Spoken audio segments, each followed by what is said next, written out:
The chronic disease that I chose to do is multiple sclerosis.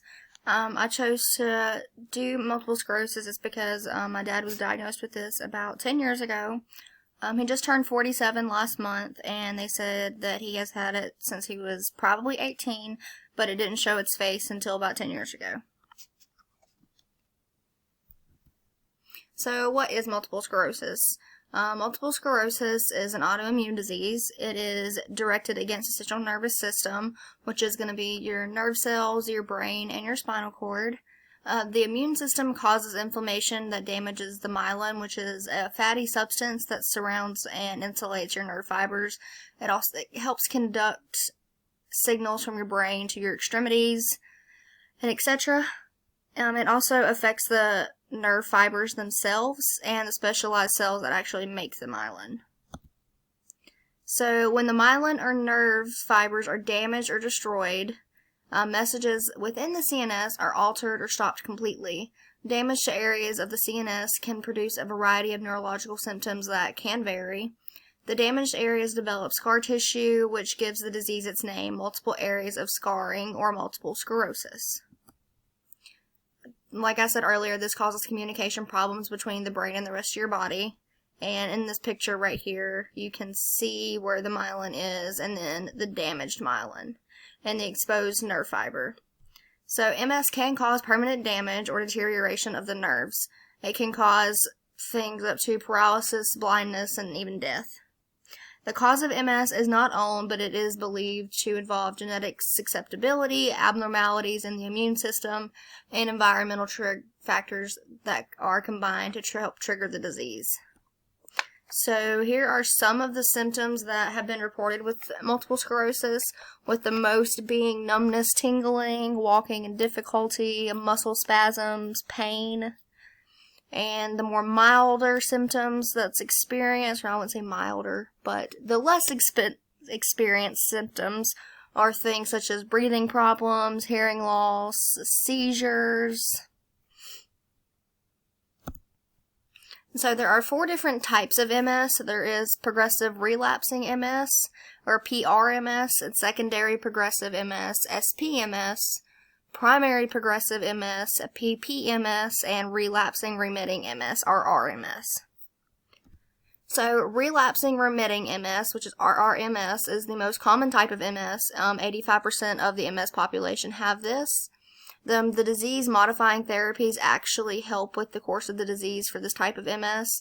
And these individuals experience attacks of MS symptoms followed by a period of remission, so where they're not experiencing any kind of symptoms at all.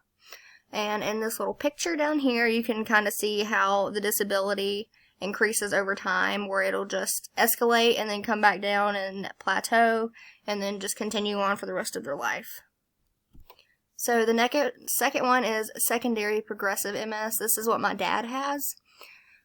Several years after being diagnosed with relapsing remitting MS, or RMS, which was the previous one, it can turn into secondary progressive MS, which does not have periods of remission, so it's constantly symptom, symptom, symptom. So disease-modifying therapies are not effective against the SPMS like it was for RRMS. And for that reason, your doctor could recommend taking the DMTs early and before you progress to secondary. And as you can see down here with disability over time, the RRMS and how it kind of goes up plateaus, and then once you get secondary, it's just straight up. And then you have primary progressive MS, or PPMS. This is a rare form of multiple sclerosis. It only occurs in about 10% of the MS population. It is characterized by slowly worsening symptoms from the beginning with no relapses and no remission.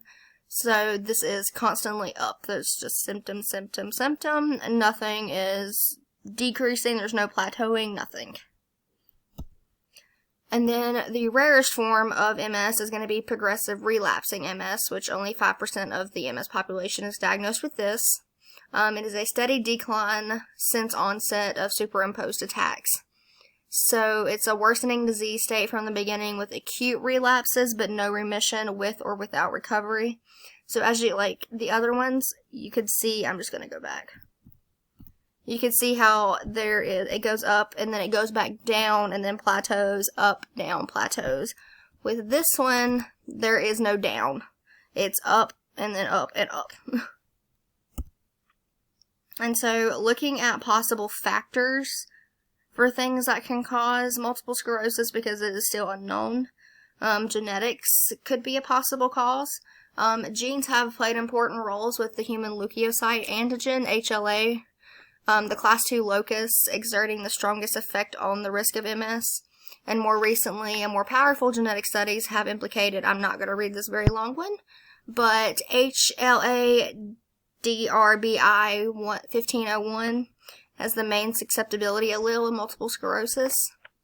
And the multiple sclerosis risk is governed by the cumulative effect of dozens of allelic variants throughout the genome involving as many as 200 genes. And epistasis seems to occur in the HLA region, the human leukocyte antigen region. And epistasis is the interaction of genes that are not alleles, in particular the suppression of the effect of one gene to another. So it's never just one gene that can cause this, it's multiple genes being turned on that could cause this. And so other factors are going to be environmental factors such as Epstein-Barr virus, vitamin D, and smoking. The Epstein-Barr virus is one of the 9 known human herpesvirus types in the herpes family. It is one of the most common viruses in humans. The infectious mononucleus increases the multiple sclerosis risk. This is just mono, and from whenever your parents told you to not drink water out of the water fountain in Walmart because you might get mono. So EPV infection has been found to be a characteristic feature of the MS brain. So when mono is developed, there's a higher risk of developing multiple sclerosis. It is shown that mono is a possible byproduct of the Epstein-Barr virus. And then we have vitamin D. And there's evidence of high levels of vitamin D deficiency among multiple sclerosis patients. My dad is currently on a supplement for vitamin D that he has to get prescribed since it is such a high dosage. The risk of developing multiple sclerosis appears to be lower in those with relatively high intakes or relatively high blood levels of vitamin D. There was a study that lasted for a year. It was a double-blind, randomized, placebo-controlled study. It looked at the safety and efficacy of vitamin D3 as an add-on therapy to an interferon. Vitamin D reduced the MRI disease activity. And over here you can see the distance from the equator versus the prevalence, global prevalence of multiple sclerosis. So the closer you are to the equator, the less chance you have of getting multiple sclerosis because you are more exposed to sunlight than someone in, say, Alaska. And another one of the environmental factors could be smoking. There is a significantly increased risk of multiple sclerosis among individuals who have smoked at least some point during their life compared with those who have never smoked. The mechanism by which smoking acts to increase MS susceptibility is unknown. It is not nicotine related. There was a Swedish study found that unlike smoking, snuff did not increase the risk of MS, and therefore it's not related to nicotine. So it's something to do with just smoking itself. So the history of diagnosing multiple sclerosis.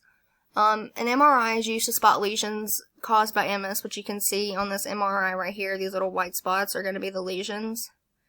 And you can find evidence of damage in at least 2 separate areas of the central nervous system, so the brain, the spinal cord, and the nerves. Find evidence that the damage occurred at different points in time.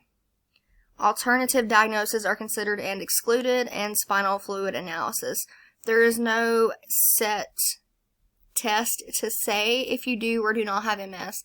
It's pretty much, you do not have any of these diseases, so it's probably MS. My dad was diagnosed with cerebral palsy many years ago, and it turns out it was just MS rearing its ugly face. And so here again we can see another MRI. The top one, A, is actually a 29-year-old patient who has MS. And then the bottom, B, is just a healthy 34-year-old volunteer. And you can see the differences in the different MRIs from the 29-year-old to the 34-year-old that's healthy and where the lesions are. And so the history of treatment. In 1951, cortisone was the first used to treat MS relapses. The FDA approved the first interferon for treatment of multiple sclerosis in 1993.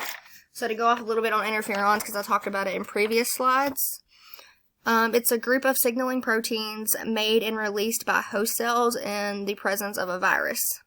So the interferons get their name by the ability to interfere with viral replication by protecting cells from viral infection. And they do this by acting on the body's immune system, and in turn, these medications reduce the amount of neurological damage from MS. So the disease-modifying therapies, DMTs, can reduce the severity and frequency of attack, which we talked about earlier with relapsing remitting MS. And various MS treatment options are available today that have been shown to decrease the frequency of relapses that delay disease and progression. There is no set treatment for MS. There is only things to help treat the symptoms, not the disease itself. And so there is still no current treatment. There's only current treatment for the symptoms. There are medications on the market that are used to help with relapses, to modify the disease course, and to help with the symptoms. My dad has at least been on 10 different drugs, and half of them he was allergic to and had to stop. He's recently going to get on one now. It is used for chemotherapy, but because of this whole coronavirus issue, his appointment was pushed back until July, so waiting on that and hoping for the best, and hoping he's not allergic to that one as the other ones as well. And so here are some demographics based on males, females, and then age groups. So as you can see, pretty much ages 35 to 55 is the range of when you get diagnosed. This chart is based on when you were diagnosed, not really anything else. And as you can see, there are a lot more, if not doubled or tripled, the amount of females over males that have multiple sclerosis. And this breaks up into different regions of the United States. So as you can see, the East region has the most prevalence, while as the West has almost the least, and we're kind of slugging right in front of the West. And then in the bottom right-hand corner, you can see countries with the highest prevalence. Honestly, I really have no idea why United States is not on here. But Canada is seen as the highest, and with San Marino right behind it, and you can kind of see San Marino down here in Italy. But the whole Canada thing could go back to the vitamin D deficiency, since it is at a higher, it's far away from the equator. And so mortality and morbidity. Studies have shown that people with MS live about 7 years longer than people without MS. So most patients live 25 to 35 years after initial diagnosis.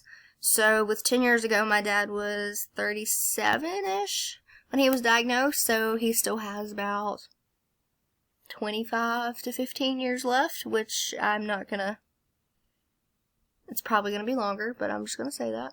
At least 50% of the patients die from MS directly related causes. Other things, the other 50% are just other things. So there's not really any fun facts about multiple sclerosis, so there are some myths that I'm going to bust. Multiple sclerosis is not a fatal disease. The symptoms itself can be a fatal disease. Not everyone will end up paralyzed and in a wheelchair. Only about 25% of multiple sclerosis patients are in a wheelchair right now. It is a physically and mentally painful disease. Most people, about 55% of the MS population, say that it is physically painful. And not everyone will need disability, need to be on federal disability. Like my dad right now, he's currently still working, and I do not ever see him stop working. And so there are some familiar faces that have multiple sclerosis. You have Ann Romney. She is the wife of the former Republican president candidate Mitt Romney. You have Neil Cavito, which is a Fox News Channel anchor. Clay Walker, he was a country music singer. You have Art Alexis, the band Everclear's lead singer.